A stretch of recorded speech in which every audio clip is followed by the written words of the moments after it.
The Sitting Monkey Tavern, a creaky, two-story place squeezed between a smithy and a mysterious apothecary, smelled like roasted nuts, spilled ale, and faintly of regret.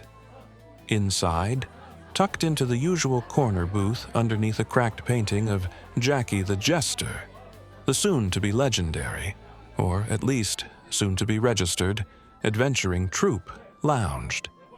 Ray, with a lute on his back and a sleepy panda draped across his lap, leaned forward, tapping the table. All right, Pandamonium. Ray said, his voice low and inspiring. Today's the day we find our destiny. Cornelius the panda snored dramatically, to no one's surprise. Well, technically, Lumere piped up, swinging her boots off the bench. we find a quest, then we find destiny. In that order.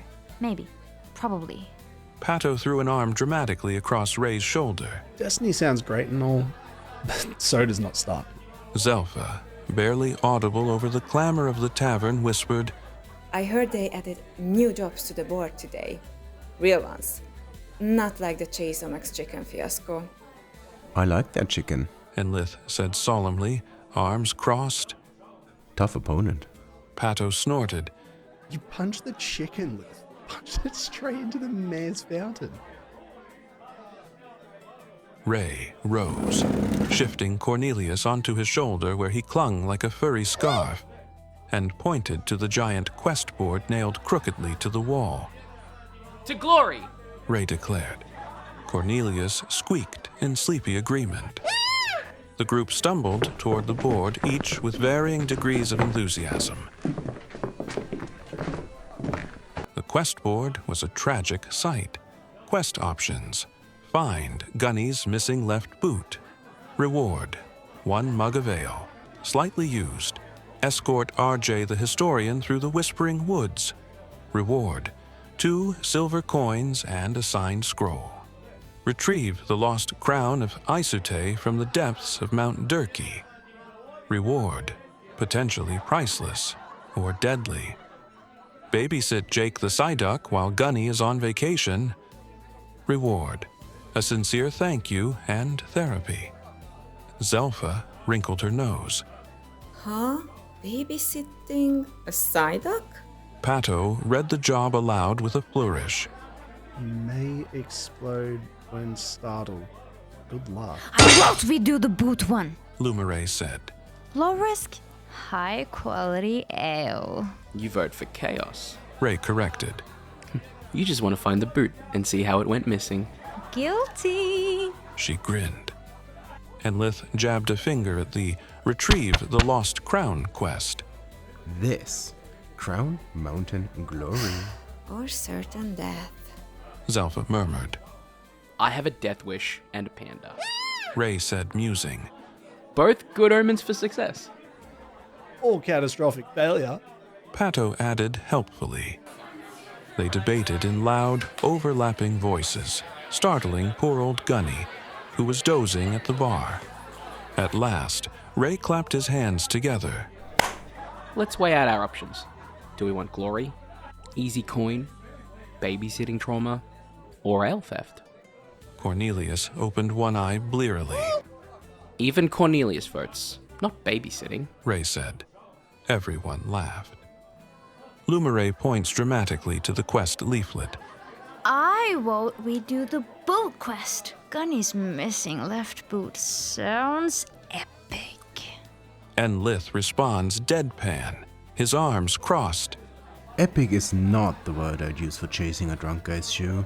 Come on, we could use a warm-up quest. Get the blood pumping. Plus, there's always a funny story when Gunny's involved. Zelfa, standing quietly beside them, gently tugged at a different notice, her fingers brushing the words.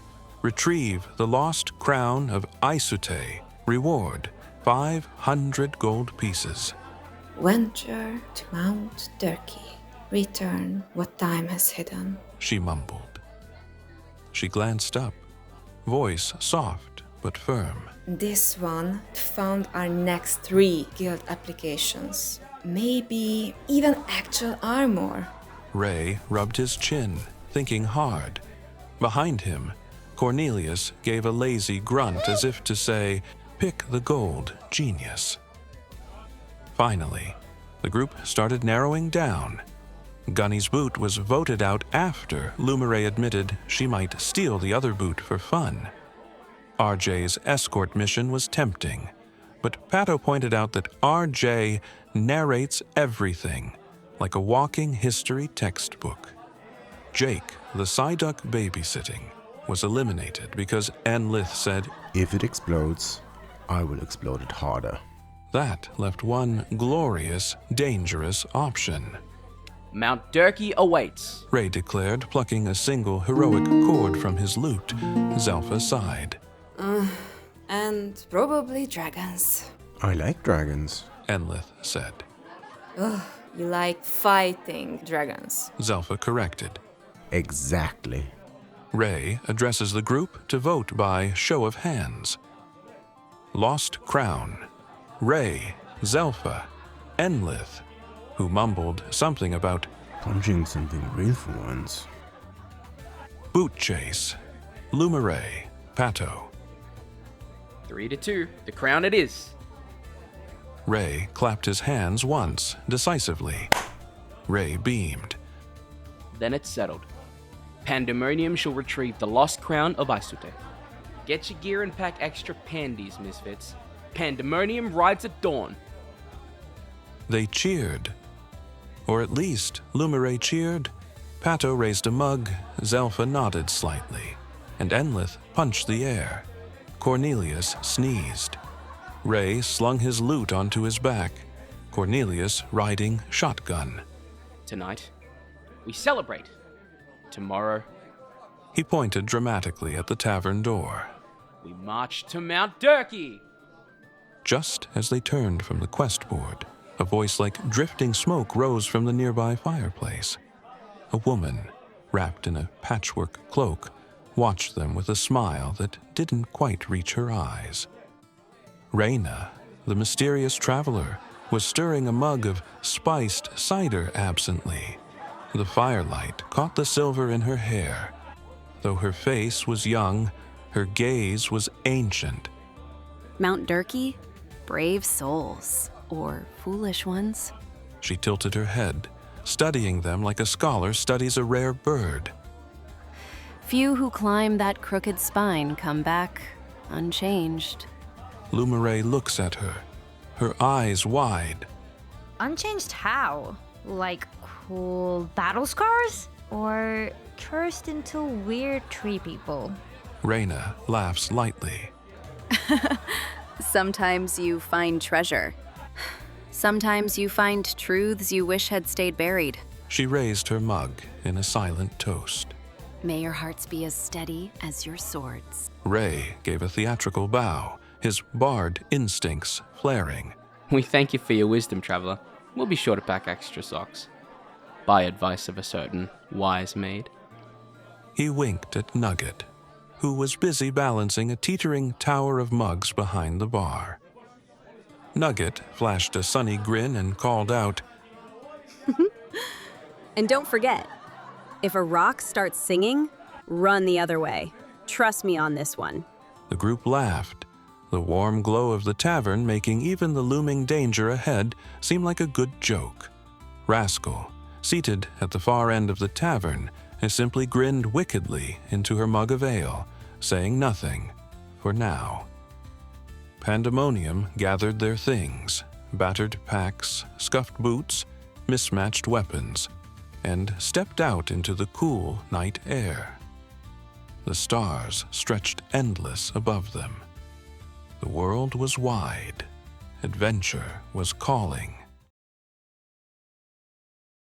Morning found the sitting monkey quieter, but no less lively. The air was thick with the smell of bread baking, strong coffee, and the faint trace of spilled ale never quite scrubbed from the floorboards. Pandamonium gathered near the hearth, final mugs of cider warming their hands, bags packed with whatever meager supplies they could scrape together. Zelfa stood at the window, wrapping her worn traveling cloak tighter around her slender frame. Outside, the town of Green Rest was stirring. Merchants shouting over fresh produce, blacksmiths hammering metal into life. It felt like the world was holding its breath, waiting. At their table, Ray adjusted Cornelius's harness, ensuring the panda was both comfortably strapped in and looked properly heroic. Cornelius looked unimpressed. Pato tightened the buckles on his satchel, humming under his breath. 1 healer, 5 bandages, 1 sleeping panda. What could possibly go wrong? Everything. Enlith said without missing a beat, checking the weight of his greatsword. Lumire pulled a battered map out of her pocket and squinted at it. Mount Durkee's about a 2-day hike north. If we don't get eaten, cursed, or sidetracked by shiny things. I make no promises about shiny things. Ray said, grinning. Before they could head for the door, a blur of red skirts and frantic energy whirled into their path. Nugget, the sitting monkey's beloved, slightly chaotic maid, practically bounced into Ray's chest, a small satchel dangling from her hands. You forgot your supplies She chirped, shoving the bag at them with alarming force. and a few extras. Trust me, you'll thank me later. Ray opened the satchel cautiously. Inside, he found 3 mismatched socks, a bundle of slightly squashed muffins, a tiny wooden flute shaped like a duck, a paper charm scrawled with the words, "Protection from ghosts, maybe." Lumire burst out laughing. I'm sorry, are these socks enchanted? Nugget beamed. Nope, but they're very cozy. Zelfa tucked the muffins carefully into her pack without comment. Every morsel might matter before this journey was through. Nugget leaned closer, her voice dropping to a conspiratorial whisper. And remember, if the rock starts singing, run the other way. Before they could ask what in the world that meant, she spun away, merrily whistling as she vanished into the back room. Ray watched her go, then sighed, swinging the satchel over his shoulder. If we survive this, He said solemnly.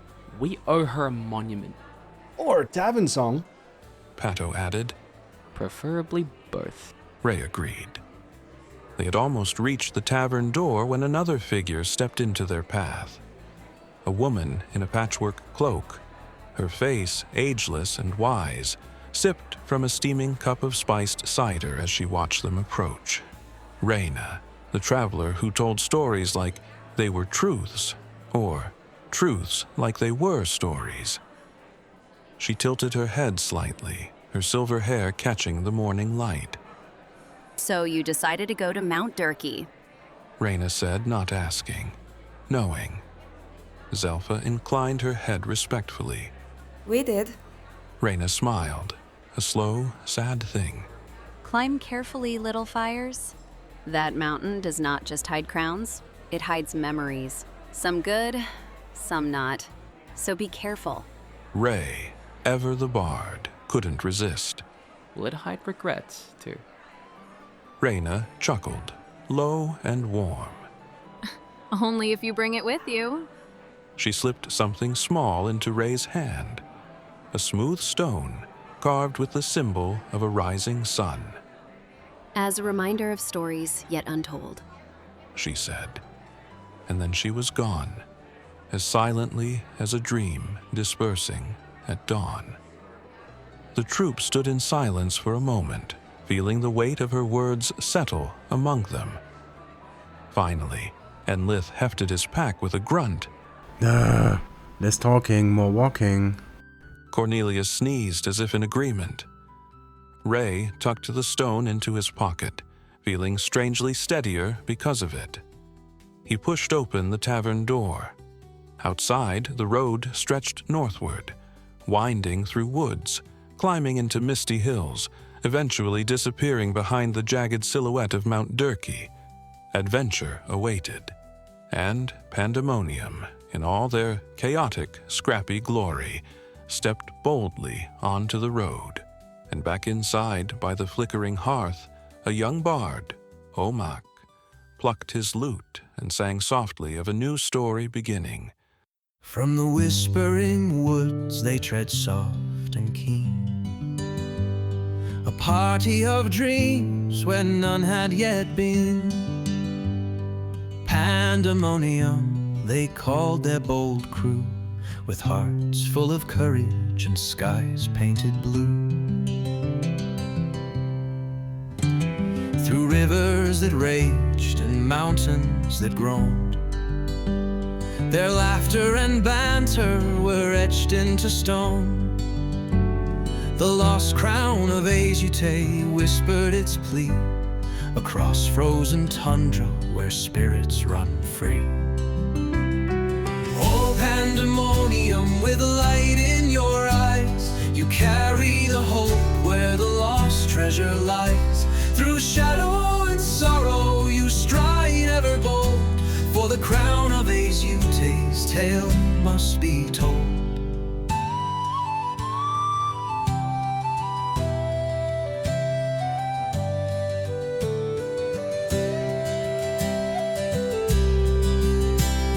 Zelpha, who murmured her spells into song, Lumere with a grin, where secrets belong. Pato, whose touch even heals broken hearts, and Lith, whose shield could block out the sun, and race spinning tales long before they're begun. In caverns of crystal with echoes so deep, an ancient voice stirred from its slumberous sleep. A dragon that guarded the crown in its fire, awaiting the worthy their hearts to inspire. Oh, Pandamonium, with light in your eyes, you carry the hope where the lost treasure lies. Through shadow and sorrow you stride ever bold, for the crown of Azute